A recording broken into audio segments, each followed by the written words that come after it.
High in the Himalayas in Dharamsala, India, where even here they're bracing for the virus, His Holiness the Dalai Lama, who has spent much of his life traveling the planet, delivering spiritual teachings, and meeting with world leaders, is now on lockdown just like the rest of us.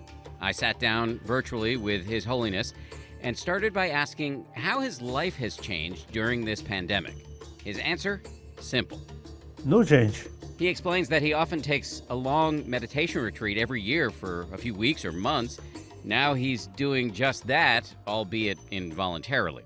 And I always look television, at least 1 hour, 2 hours like that. Then most of the time, sometimes reading, mainly meditation. I think daily my meditation about, I think, 4 or 5 hours meditation. Very useful, very helpful. And he says for those of us who want to explore meditation, start small. At the beginning, few seconds, 20 seconds or 30.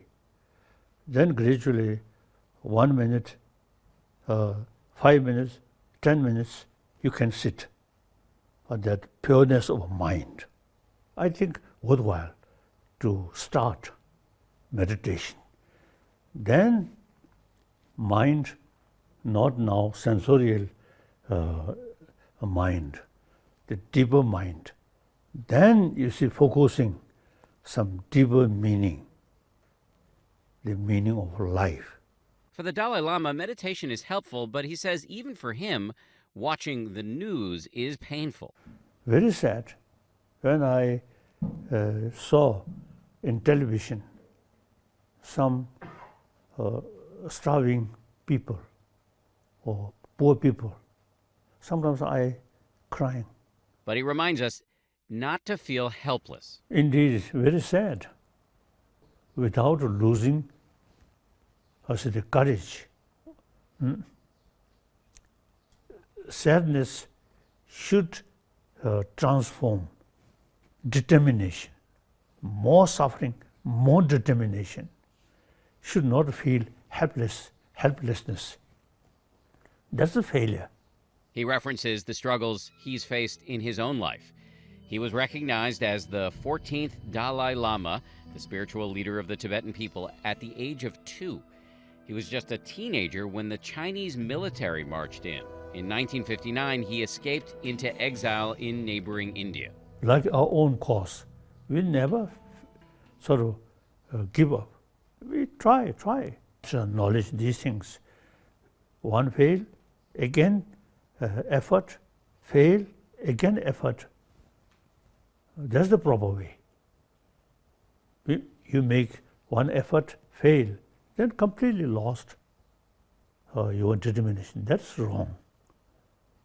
Failure, again, try. So, regarding this illness, now number of doctors, nurses, even they willing to sacrifice their own life. I really appreciate, wonderful. So, without losing our self-confidence, make effort. That's important. You have lived through so much pain yourself. You're a refugee as a consequence of Chinese military action. And now China is playing such a controversial role on the world stage. You are still able to generate positive feelings for the Chinese after all of this? Yes, certainly.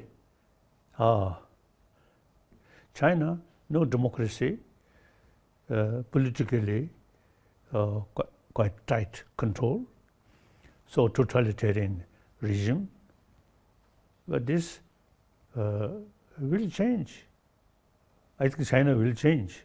You see, sort of friendly sort of feeling here.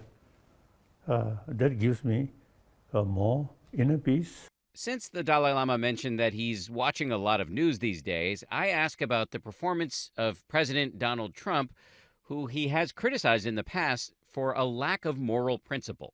You have met with every American president. except this president, Donald Trump.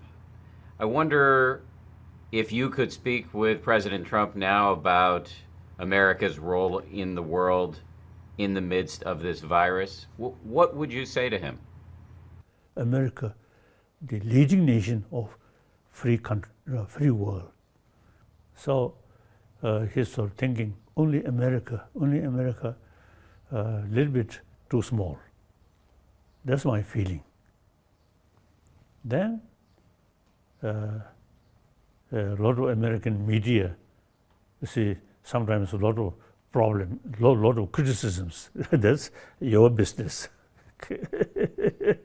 Given that so many of us are feeling so much fear these days, I ask His Holiness about the best way to reduce anxiety. He is unequivocal. Compassion. Selfish, think just yourself, is narrow, foolish, short-sighted. As much as you love yourself, take your care, and the basis your own life depends. You should take care more than. So altruism is this ultimate source of happiness. I've heard you describe this as wise selfishness. If we're feeling anxious or scared in our current circumstances, from what I hear, you're advising us to turn our attention outward to help other people, and that will in turn make us feel better. Yes, yes. I myself, you see, as soon as I wake up, I always think altruism. That really brings inner peace, inner strength. Also on this video call with us during the interview is an American neuroscientist named Richard Davidson. While the Dalai Lama is a religious leader, he has also become a major scientific figure. Many years ago, he challenged Richie Davidson, everybody calls him Richie, to use modern science to study the impact of meditation on the brain. We've all been taught in graduate school, when I was going to graduate school, that we look at a person and we try to find out what's wrong with them. And what the Dalai Lama was asking me to do is look at a person and find out what's right about them. One of the things Richie has learned is that the kind of compassion meditation that the Dalai Lama recommends has profound impacts on our happiness, our behavior, and our body. Compassion practice is anti-inflammatory. It actually decreases molecules in the body that we know are important in producing inflammation. Before ending our interview, I had one more question to ask His Holiness. Do you ever watch something fun? What do you do when you want to purely relax? So I look animal. You look at animals. Animal. Really, nature. Sometimes you see those animal, tigers or leopard, these sometimes a little bit uncomfortable, but deers and these very peaceful, very peaceful. So I found to look animal.